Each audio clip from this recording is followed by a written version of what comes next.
तो ये तो 3 दिसंबर को ही पता चल पाएगा कि राज्य बदलेगा या रिवाज बदलेगा, लेकिन आज हम समझने की कोशिश करेंगे कि जिस तरह से मतदान हुआ और जो परसेंटेज मतदान का सामने आया वो बेहद बता रहा है कि लोगों ने बढ़ चढ़ करके मतदान किया। और आज इसी को हम समझने की कोशिश करेंगे कि आखिर इस मतदान प्रतिशत के मायने क्या निकाले जाने चाहिए। हमारे साथ कुछ मेहमान जुड़े हुए हैं। अश्विनी शाही जी हैं, भारतीय जनता पार्टी के नेता हैं। अजीत राय जी, कांग्रेस के प्रवक्ता। बिलाल सब्जुआरी जी हैं, राजनीतिक विश्लेषक हैं। आप सभी मेहमानों का बहुत बहुत स्वागत है। हम किसी भी राजनीतिक दल के पास जाएं उससे पहले बिलाल जी आपका रुख करना चाहेंगे और समझना चाहेंगे आपसे ही कि ये जो मतदान का प्रतिशत निकल करके आया है, बड़ी संख्या में लोगों ने, पिछले बार का भी जो रिकॉर्ड था उसको तोड़ दिया गया। लगभग 1 से 1.5% आगे का जो मतदान है वो आंकड़े बता रहे हैं। ऐसे में इस मतदान प्रतिशत के मायने क्या निकाले जाने चाहिए?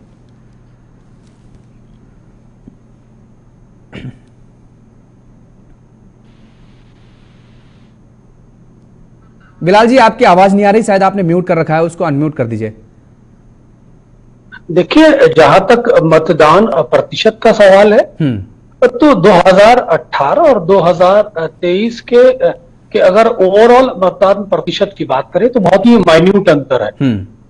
लेकिन यहां पर बहुत इंपॉर्टेंट बात जो नोट करने की है, अगर आप इसे वर्ष 2013 से ट्रेस करना शुरू करें और फिर 2018 तक और फिर 2023 तक आए तो 2013 में बीजेपी का जो मतदान प्रतिशत था, जो बीजेपी को वोट प्रतिशत प्राप्त हुए थे राजस्थान के अंदर, तो वो 45.2% था और जो 18 के अंदर गिरकर 38% रह गया। वहीं अगर आप कांग्रेस की बात करें तो 2013 में जो कांग्रेस का प्रतिशत था वो 33.1 था और जो 2018 के अंदर 39.6% हो गया। तो 2018 में जो भारतीय जनता पार्टी और कांग्रेस के बीच जो प्रतिशत का जो अंतर था वो 15% था और जो 2013 में था जो 0.5% था और 2013 में लगभग 15% था। तो 2018 की जब आप बात करते हैं तो कांग्रेस को लगभग 100 सीटें प्राप्त हुई थी और भारतीय जनता पार्टी 73 सीटों पर सिमट गई थी। तो ये अब जंप आपको देखने की जरूरत है। 2013 से और 2018 के बीच में जो कांग्रेस ने जंप लिया है वो बहुत महत्वपूर्ण है। अब आते हैं 2023 की बात। तो 2023 के अंदर जिस तरह से ट्रेंड हमें देखने को मिल रहा है, अगर आप मध्य प्रदेश की बात करें, अगर आप छत्तीसगढ़ की बात करें या आप तेलंगाना की बात करें, तो एक एंटी इनकम्बेंसी का ट्रेंड हमें ट्रेस करने को मिल रहा है सभी स्टेट के अंदर। और ये ट्रेंड, ये मेरी व्यक्तिगत राय नहीं, जितने भी देश के सर्वे हैं या जितने भी देश के ओपिनियन पोल्स हैं या जितने भी एक्सपर्ट्स ओपिनियन है, वो ये बता रहा है कि ट्रेंड जो है वो भारतीय जनता पार्टी के विरुद्ध एक बना हुआ है और उसके बहुत सारे फैक्टर्स हैं।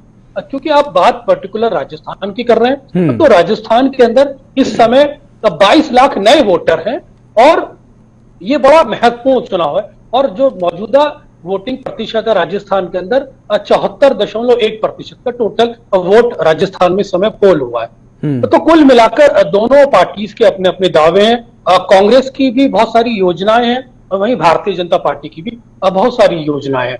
लेकिन मध्य प्रदेश, राजस्थान के अंदर जो मुख्य चेहरा मुख्यमंत्री का है वो कांग्रेस के लिए एक एडवांटेज है। वहीं भारतीय जनता पार्टी के लिए अगर कोई एडवांटेज हो सकता है तो वो प्रधानमंत्री नरेंद्र मोदी जी का चेहरा है, क्योंकि प्रधानमंत्री मोदी के चेहरे पे ही भारतीय जनता पार्टी ऑलमोस्ट सभी स्टेट का चुनाव लड़ रही है। लेकिन राजस्थान के अंदर जो एक डेफिसिट नजर आता है भारतीय जनता पार्टी का, कि वहां स्टेट लीडरशिप का कोई यूनानिमस फेस नहीं दे पाए, बल्कि वहां वसुंधरा राजे जो है वो थोड़ा सा काफी नाराज नजर आई। उनकी बॉडी लैंग्वेज से उन्होंने समय समय पर अपनी नाराजगी भी जाहिर करी।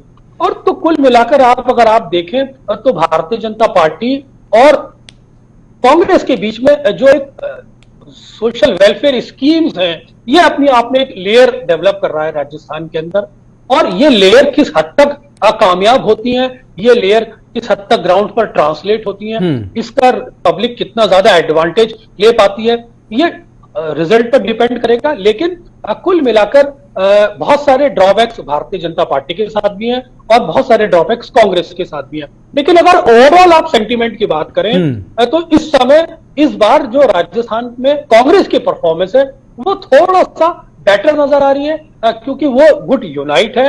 भाजपा के अंदर स्लाइटली डिफरेंसेस नजर आए, क्योंकि उनके अंदर house is not in order. Vasundhara is one of the important factor है, लेकिन जो कांग्रेस के अंदर नजर नहीं आता।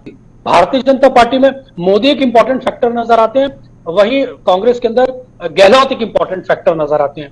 तो कुल मिलाकर ये देखा जाए कि जो पिछले 5 साल के अंदर जो एक पेंडुलम स्टेट का जो कैरेक्टर रहा है, उसके अंदर भारतीय जनता पार्टी ने अगर कोई बहुत बड़े आंदोलन या बहुत बड़े कोई जनसभाएं इस राजस्थान के अंदर अशोक गहलोत को डिस्टेबलाइज करने के लिए कोई मूवमेंट चलाया होता, तो शायद बिल्कुल वो चीजें नजर नहीं आई सकती थी कि वो कांग्रेस की सरकार को हटा ले। सबसे इंपॉर्टेंट फैक्टर यह है कि गहलोत के खिलाफ व्यक्तिगत रूप से कोई मुद्दा नहीं नजर आता। जहां तक रहा पेपर लीक का सवाल, तो ये पेपर लीक के मुद्दे तो उत्तर प्रदेश में भी रहे हैं, अब मध्य प्रदेश में रहे हैं, और लेकिन कुल मिलाकर ये चुनाव सोशल वेलफेयर स्कीम पर टोटल डिपेंड करता है। और इस सोशल वेलफेयर स्कीम के अंदर मेरे को स्लाइटली ये लगता है कि कांग्रेस का पलड़ा भारी रहा है, क्योंकि वो सत्ता में मौजूद है और ब्यूरोक्रेसी ने उसको धरातल पे ट्रांसलेट करने में काफी हद तक मदद की है। पहले शॉट में तो यही कहना चाहूंगा। बिल्कुल अजीत जी, देखिए बिलाल जी तो कह रहे हैं ठीक है, वो जो चीज की आप सत्ता में थे और आपके पक्ष में काफी चीजें बैठती नजर आ रही हैं, लेकिन जो ये मतदान बम्पर हुआ है, इसको लेकर के जो ट्रेंड अगर हम देखें तो ये कहा जा रहा है कि भारतीय जनता पार्टी के पक्ष में बैठता नजर आ रहा है। और दूसरी बात ये कि भारतीय जनता पार्टी इसलिए भी ज्यादा आश्वस्त है क्योंकि जो रिवाज चला आया है कि 5 साल हम और 5 साल आप, वो रिवाज को लेकर के भी बेहद आश्वस्त नजर आ रही बीजेपी। और पैनल में सभी साथियों को मेरा नमस्कार। आज संविधान दिवस है, आप सबको शुभकामनाएं जी। ये वही संविधान है जो हमारे देश के हर नागरिक को स्वतंत्रता, समानता और न्याय की गारंटी देता है, देश में लोकतंत्र की गारंटी देता है। और हमें बड़े गर्व और फख्र की बात है एक कांग्रेसी होने के नाते कि हमने आजादी की लड़ाई लड़ी और देश को एक ऐसा मजबूत गारंटी दी जो हमेशा इस देश में लोकतंत्र की बुनियाद को मजबूत रखेगा, चाहे लोकतंत्र विरोधी ताकतें जितनी भी कोशिश कर लें। अब मैं आपके मुद्दे पे आता हूँ। राजस्थान में क्या जहां जहां भी चुनाव हुए हैं और जो तेलंगाना में भी जो 30 तारीख को चुनाव होने वाला है, वहां कांग्रेस एक लैंडस्लाइड विक्ट्री की ओर बढ़ी है और एक उत्सव सा माहौल है जहां जहां ये चुनाव हुआ है। इस पूरे चुनाव में 2 लाइनों में बात करना चाहता हूं कि भरोसे की बात है, पूरे होते वचनों की सौगात है, सबकी खुशहाली और तरक्की की गारंटी कांग्रेस का हाथ।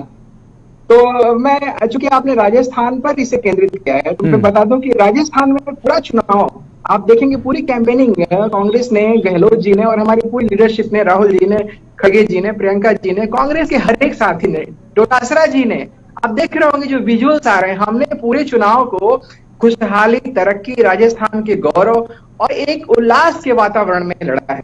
और जनता के बीच हम अपना, जो हमने इतना बेहतर काम किया है उसका हम उनसे और अधिक आशीर्वाद और शक्ति मांगने के लिए हम जनता के बीच गए हैं, जिससे कि हम आने वाले समय में राजस्थान की प्रगति, गति और उसके गौरव को और एक नया मुकाम दे सके। वहीं भाजपा का जो पूरा चुनाव रहा है, पूरा चुनाव प्रचार, आप एक वरिष्ठ पत्रकार हैं, आपने खुद एनालिसिस किया होगा, पूरा एक कंफ्यूजिंग रहा, दूसरा बहुत ही नेगेटिव कैंपेनिंग की गई, यहाँ तक कि प्रधानमंत्री लगातार जो लोकल लीडरशिप है वो तो दरकिनार की गई, वो तो अलग की बात है। प्रधानमंत्री जी ने खुद जब ये रैलियों में ये कहना शुरू कर दिया कि जनता जो है पोलिंग बूथ पर जाकर के बटन ऐसे दबाए जैसे किसी को फांसी दे रही हो। आप कल्पना कीजिए योगेश जी, देश में जब चुनाव होता है ना, तो हमारा लोकतंत्र इतना समृद्ध है कि किसी उत्सव के रूप में मनाया जाता है और जनता जनार्दन होती है। देश के प्रधानमंत्री इस लोकतंत्र के उत्सव को मातम में नफरत से भरे हुए जनता को जल्लाद बनने की अपील कर रहे हैं। इतना नेगेटिव कैंपेनिंग मुझे लगता है कि राजस्थान पूरी तरह से नकारने जा रहा है।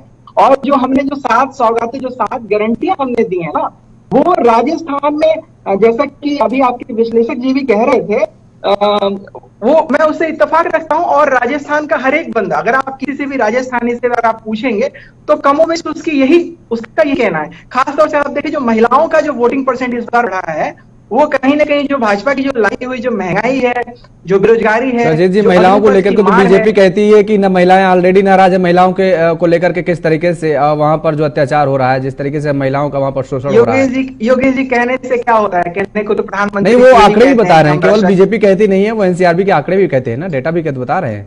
जी नहीं, देखिएगा इस बार का जो राजस्थान का चुनाव है, हमने 7 गारंटियां दी हैं। वो हमारे जो किए हुए काम है उनके प्रति भरोसे को जनता का एक और उमड़ता हुआ आशीर्वाद बनकर के वो सामने आने वाली हैं। और जो ये नेगेटिव कैंपेनिंग राजस्थान के एक मीठे और एक सौहार्दपूर्ण वातावरण में जो घोलने का, जो नफरत का जो बीज बोने का या जो घोलने का साजिश प्रयास किया है, उसको जनता पूरी तरह से नकारने जा रही है। और यही हाल कमोवेश आपको मध्य प्रदेश में होता दिखेगा। ठीक है, अन्य राज्यों का भी आप बड़ा दावा कर रहे हैं। ठीक है, 3 दिसंबर को पता चल जाएगा। अश्विनी साई जी, देखिए ये कहा जा रहा है कि बम्पर वोटिंग हुई है, भारतीय जनता पार्टी के पक्ष में जा सकती है, लेकिन अगर बम्पर वोटिंग का हम जिक्र करें 74.06% 2018 में मतदान हुआ था और उसी के आसपास इस बार भी हुआ है।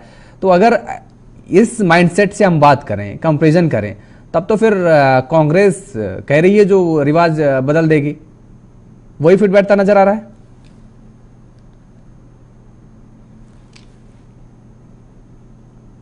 शायद जी आप अनम्यूट कर रखें, शायद आप भी अनम्यूट करिए पहले आप।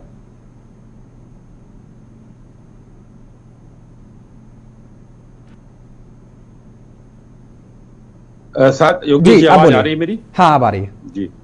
शायद मेरी जानकारी में 74.96% वोटिंग हुई है शायद। नहीं, इस बार हुआ है, मैं पिछली बार का जिक्र कर रहा हूँ 74. जी। हाँ। तो इस बार भी देखिए जो आंकड़े हैं 98 से लेकर और 2003 के बीच में प्लस 3.79% ज्यादा हुआ, भाजपा की सरकार बनी।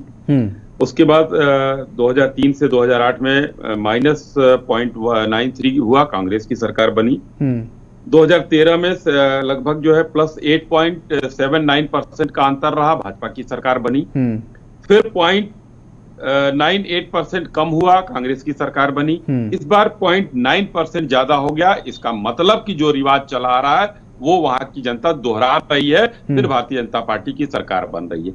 अब मैं आता हूं, बिलाल जी ने लगता है कि जो है विश्लेषण जो एक तरफा कर दिया उन्होंने, शायद अब मैं उनके विश्लेषण पर सवाल नहीं उठाता हूं, जो उनको नजर आता, मगर उन्होंने कहा भाजपा ऑर्डर में नहीं थी और कांग्रेस ऑर्डर में थी, जैसा मैं उनको सुन पाया। मुझे तो बिलाल जी कहीं नहीं लगा कि माननीय प्रधानमंत्री जी ने, ठीक है आपने कहा महारानी जी को कि वो पीछे थी, तो उनको नालायक, निकम्मा, गद्दार, उनको तो भारतीय जनता पार्टी में किसी ने किसी को कुछ नहीं कहा, लेकिन दूसरी तरफ नालायक, निकम्मा, गद्दार सारी चीजें चल रही थी। और जो स्थितियां थी, राहुल गांधी जी तक सिर्फ तकरार कर लिया गया, इस तरीके की बातें सारी आई। ये ऑर्डर अगर है तो मुझे आपकी समीक्षा पर बड़ा गर्व होगा, लेकिन मुझे ऑर्डर में नहीं लगा ये सब चीजें। और भारतीय जनता पार्टी में महारानी हर जगह बढ़ चढ़ कर हिस्सा ले रही हैं, ये आपको ऑर्डर से बाहर लग रहा है। तो ये अपनी अपनी सोच है, चश्मा अपना अपना है। अब मैं अपने कांग्रेस के भाई अजीत जी जो कह रहे थे, मैं उनकी बात कर रहा हूं, गारंटियों की बात कर रहे थे। महिलाओं की 35,000 महिलाओं के जब बलात्कार होते हैं तो धारीवाल जी जो कोटा से चुनाव लड़ रहे हैं वो कहते हैं कि मर्दों का, माननीय मुख्यमंत्री जी ने भी कहा था ये छोटा बलात्कार है, ये बड़ा बलात्कार है, ये लड़कियां अपने से चली गई। महिलाओं के लिए इतना बड़ा काम किया। उसके उलट भारतीय जनता पार्टी ने हर जिले में एक महिला थाना खोलने की बात की है संकल्प पत्र में। 6 लाख से या 7 लाख महिलाओं को कौशल विकास की बात की है हमने। तो महिलाओं की बात जहां आप कर रहे हैं कि बड़ा महिलाओं का लैंडस्लाइड विक्ट्री होने जा रही है, हाँ लैंडस्लाइड हार होने जा रही है। आप कभी दोहराइए अपने आप को, 163 सीट कब मिली थी आपको, जरा याद करिए। 13 के चुनाव में हमको 163 सीट मिली थी, इसको लैंडस्लाइड कहते। आप 21 पर आ गए थे और हम गिरे 90 सीट 73 पर आए, 21 पर नहीं आया अजीत भाई। तो ये लैंडस्लाइड विक्ट्री राजस्थान में तो आप लोग सपने में भी नहीं सोच सकते हैं। और वो नहीं, आप 33 तक भी गए हैं अश्विनी जी, आप 33 तक भी गए हैं। 21 तक तो नहीं आए हैं योगेश भाई। हाँ, 21 तक नहीं गए, 21 नहीं आए। हाँ, तो 33 तो उससे ऊपर ही होता है। हाँ। ये तो वही बंगाल वाली बात हो गई कि कांग्रेसी कहते हैं कि भाजपा की बड़ी बुरी हार हुई, हम 3 से 77 पहुंच गए तो हमको हार कहते हैं, वो वहां 44 से 0 पहुंच गए तो अपनी हार मानते नहीं वो लोग। ये मामला यहाँ बड़ा क्रिटिकल गैप होता है इनके सोच के और हमारी सोच के बीच में। तीसरी बात मैं कहना चाहता हूं, अगर हम खुशहाल किसान प्लान की बात करें तो 12,000 हम किसानों को देने की बात कर रहे हैं, लेकिन वही किसानों का ऋण 1 से 10 तक गिनती गिनने वाले राहुल गांधी जी आरसी भेजवाते हैं उन्हीं किसानों को, जिन किसानों का ऋण माफ करने की बात करते हैं। तो न महिलाओं के लिए कोई काम, बलात्कार पे बलात्कार, और किसानों के लिए कुछ नहीं। तीसरी बात मैं आता हूं एग्रीकल्चर, फिर किसानों में लिए एग्री इंफ्रास्ट्रक्चर की घोषणा की गई है भारतीय जनता पार्टी के संकल्प पत्र में। उसमें कितना पैसा दिया गया उसकी बात हम अभी नहीं करेंगे। नहर परियोजना की बात हम कर रहे हैं। हमने अगर जो है प्रोसेसिंग क्लस्टर की बात की हमने एग्रीकल्चर ब्लड, और सबसे बड़ी बात जो है ऊंटों के लिए हमने क्लस्टर योजना 100 करोड़ रुपए की बात की है। तो हमने सभी वर्गों का ख्याल रखा है। और इनकी क्या है चिरंजीवी योजना, आज तक तो हमको लग रहा है कि ये भी राहुल जी भी समझ नहीं पाए, नहीं तो सोनिया जी का इलाज जो है वो वहां ना कराते यही कराते, लालू प्रसाद यादव की किडनी वहां ना बदलवाते, उसके इंडिया राज्य सदस्य यही बदलवाते। तो ये चीजें वहां पर हैं। दूसरी बात एक और मैं कहूंगा कि जब ये अपनी बात करते हैं कि हमने ये किया तो अच्छी बात है, करना चाहिए। वहां पर देखिए युवा बेरोजगार हैं, पर्चा लीक की बात अभी बिलाल जी ने कहा, यूपी में भी हुआ चुनाव, अभी बिलाल भाई हो रहा है राजस्थान में, यूपी में पर्चा लीक हुआ था, 37 साल का रिकॉर्ड तोड़ा योगी आदित्यनाथ जी ने, अपने कानून व्यवस्था के साथ किया, तोड़ा। लैंड लॉक स्टेट में पूरा जाल बिछा दिया। एक्सप्रेसवे 19 एक्सप्रेसवे की परिकल्पना है, 7-8 चालू है और जल्दी मिल जाएगा। वाटरवे चालू कराया, उसके बाद एयरवे चालू कराया 5-5। राजस्थान में क्या है जरा बताइए, कहां पर क्या है। तीसरी बात मैं कहना एक और कहूंगा, एक गारंटी योजना में बात यही समाप्त करूंगा, ज्यादा समय नहीं लूंगा। गारंटी योजना में एक मोबाइल देने की बात हुई थी, और वहां पर क्या हुआ योगेश भाई कि ये किसको मिलेगा, जो गारंटी कार्ड दिखाएगा ना। हाईकोर्ट ने बुलाया है कि भाई गारंटी कार्ड दिखाने पर आप योजना देंगे, आप स्मार्ट कार्ड दिखाने पर वो दे रहे थे कि जो दिखाएगा उसी को मिलेगा। उज्ज्वला में 600 रुपए का सिलेंडर हम भी दे रहे हैं, ये 500 का दे रहे हैं, सब्सिडी केंद्र से भी ले रहे हैं। तो कहीं पर कोई अपना विजन नहीं है। ये मिला जुला कर वहां की जनता को गुमराह करने की बात, और वो जनता समझ चुकी है। इसलिए योगी मोदी जी के नेतृत्व में विश्वास रखते हुए अपना मतदान किया है। और एकदम नेगेटिव नहीं है अजीत भाई, फांसी की तरह, इसलिए जहां महिलाओं के साथ बलात्कार हो, बच्चियों के साथ बलात्कार हो, योगेश जी अगर हो गया हो तो ठीक है अजीत जी 10 सेकंड में, उसके बाद बिलाल जी के पास आते हैं। 10 सेकंड में, कम शब्दों में बहुत दीजिए जवाब। योगेश जी अश्विनी जी शायद भूल गए कि वहाँ चुनाव हो चुका है, ये तो ऐसे बता रहे हैं जैसे भी चुनाव होने वाला है। मैं बता दूं महिला सुरक्षा की बात कर रहे हैं, वो इसी देश में, देश की राजधानी में जो है गोल्ड मेडल जीतने वाली बेटियां, इनके एक सांसद से प्रताड़ित होकर क्या ना उनकी इन्होंने प्रगति की वो सबने देखा। और किसानों की जो गारंटी की बात कर रहे हैं, 2 साल तक किसान यहाँ बेचारे दिल्ली की सड़कों पे धरने देते रहे, 700 से अधिक शहीद हो गए। और इंफ्रास्ट्रक्चर के नाम पर आज तो एमएसपी की कमेटी कहाँ गई कुछ पता नहीं चला, गारंटी तो बहुत दूर की बात है। तो ये सारी चीजें ना राजस्थान की जनता देख रही है। और चलिए इन्हीं मुद्दों पर राजस्थान की जनता ने मतदान भी किया होगा। छोड़िए नौकरी तो छोड़िए, डिग्री तक नहीं मिल पाई, सबके सब उन्होंने नर्सिंग के इतनी कॉलेजेस से सब फर्जी उन्होंने रजिस्ट्रेशन दे रखे थे। ठीक है जी 8 दिन का इंतजार करना पड़ेगा, हमें 8 दिन का इंतजार करना पड़ेगा, सब क्लियर हो जाएगा। बिलाल जी एक चीज और हम जानना चाहेंगे, क्योंकि ये राजनीतिक दल है। एक सेकंड बस, मैं 10 सेकंड और लूंगा बस आपका। जो चिरंजीवी योजना है ना, हम तो कुछ कह नहीं रहे थे, लेकिन प्रधानमंत्री जी वो एक 5 लाख का जो आयुष्मान योजना का इतना बड़ा जो एक कार्ड है ना दिखा रहे थे, मोदी की गारंटी है। अब वो गारंटी तो एक्सपायर्ड हो गई है। जहां 25 लाख की गारंटी मिल रही हो, वहां 5 लाख की गारंटी का फोटो देकर के कौन वोट देगा? ये तो मैं, लेकिन बीजेपी ये भी सवाल उठ रही है कि उस 25 लाख का फायदा मिल किनको पा रहा है, ये भी एक सवाल उठा रही है बीजेपी। अगर मिल रहा होगा जनता को तो मतदान किया होगा आपको, नो डाउट, इसमें जनता आपसे खुश होगी। बिलाल जी एक सवाल और यहाँ पर है, क्योंकि राजनीतिक दल है अश्विनी जी और अजीत जी, तो एक दूसरे पर आरोप प्रत्यारोप लगाना लाजमी है उनका। हम समझना ये चाहेंगे कि क्योंकि जो परसेंटेज का हम जिक्र कर रहे हैं उसमें हमने ये भी देखा कि अगर इतिहास में जाएं तो 40% से ज्यादा जिस दल को वोट प्राप्त हुए हैं वही सत्ता पर काबिज हुआ है। क्या आपको लगता है कि इस बार कुछ ऐसी स्थिति बनती नजर आ रही है, या फिर तीसरी शक्ति का भी एक अहम योगदान हो सकता है? देखिए, जो चुनाव लड़े जाते हैं पॉलिटिक्स के अंदर, जो एक परसेप्शन होता है that matters a lot.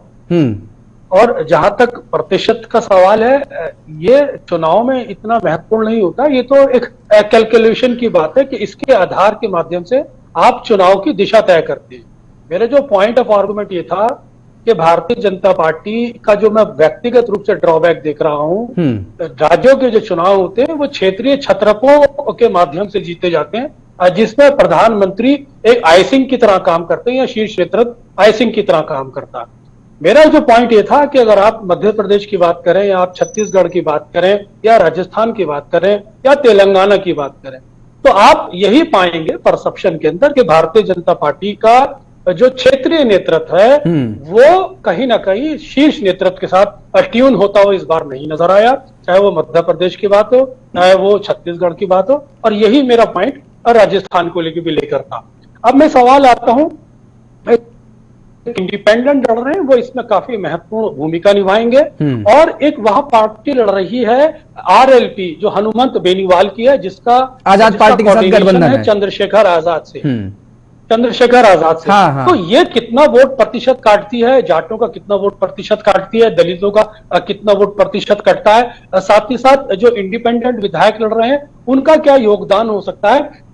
Rajasthan का चुनाव इन दो इंपॉर्टेंट फैक्टर से तय होता है। जहां तक भारतीय जनता पार्टी और कांग्रेस का सवाल है तो बहुत क्लोज टाई है, लेकिन अगर आप ओवरऑल परसेप्शन को पूरे कंट्री लेवल पर रीड करने की कोशिश करें तो भारतीय जनता पार्टी के साथ मेरे को जो क्षेत्रीय नेतृत्व हर स्टेट में उनके नाराज आए, और साथ ही साथ जो 10 साल की एंटी इनकम्बेंसी का फैक्टर है वो बहुत महत्वपूर्ण यहाँ पर एक रोल प्ले करने जा रहा है। इसलिए इस आधार पर मैंने ये कहा था कि मेरे को जो सत्ता खासतौर से केंद्रीय सत्ता के खिलाफ जो एक स्लाइट एंटी इनकम्बेंसी का एक भाव होता है वो अगर कहीं ट्रांसलेट हो गया स्टेट में भी तो भारतीय जनता पार्टी के लिए एक मुश्किल पैदा हो सकती है। बिल्कुल नुकसान उठाना पड़ सकता है, और उसका उदाहरण देख भी सकते हैं अन्य जगह। कर्नाटक में चुनाव हुआ, वहां पर भी हुआ। बिल्कुल आपने ठीक किया, आपका विश्लेषण था अश्विनी जी ने कैलकुलेटिव वे में अपने लिए फॉर्म पर कैपिटलाइज करती है। ठीक, बिल्कुल ठीक बात। अब माफ कीजिएगा, समय का अभाव, इसलिए चर्चा को अभी विराम देना पड़ेगा। आप सभी मेहमानों का हमारे साथ जुड़ने के लिए और समय देने के लिए बहुत बहुत शुक्रिया, बहुत बहुत धन्यवाद। तो राजस्थान में मतदान संपन्न हो गया है, लेकिन देखने वाली बात यह होगी 3 दिसंबर को पता चल जाएगा कि राजस्थान में आखिर सत्ता पर